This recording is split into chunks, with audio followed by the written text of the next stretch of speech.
dit is 'n baie belangrike vaardigheid vir jou om te hê, om getalle in woorde en in syfers te kan skryf. So met ander woorde, as jy iets skryf soos hierdie, sê nou maar, 8 en 'n 7, jy moet dit kan interpreteer as die getal 87. Dis hoe ons desimale getallestelsel werk, dis hoe ons getalle gebruik, dis hoe ons getalle uitspreek, en dis hoe ons getalle skryf.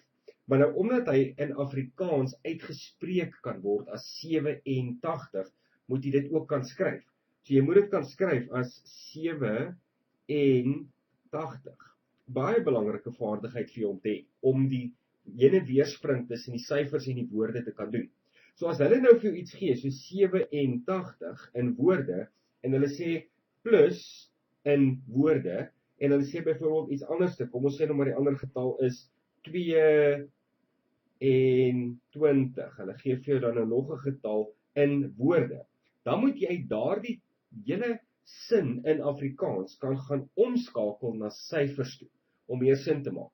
So die 87 wat ons daar het, is dan 87, die 22 is dan so, en daardie plus is 'n plusteken, en dan het jy 'n gewone optelsom, wat jy nou kan gaan doen, met enige tegniek, wat jy nou veronderstel is om te gebruik, om daardie getalle bymekaar te tel. So die belangrike ding vir jou om net te weet, is dat jy moet kan omskakel, tussen syfers en woorde. Jy moet die getalle kan identifiseer, al word hulle vir jou in woorde gegee, en selfs die bewerkings, soos plus, minus, verskil, som van, al daardie woorde gaan jy leer. En jy moet weet wat dit in Afrikaans beteken, wanneer jy dit omskakel na 'n wiskundige teken of 'n wiskundige bewerking toe.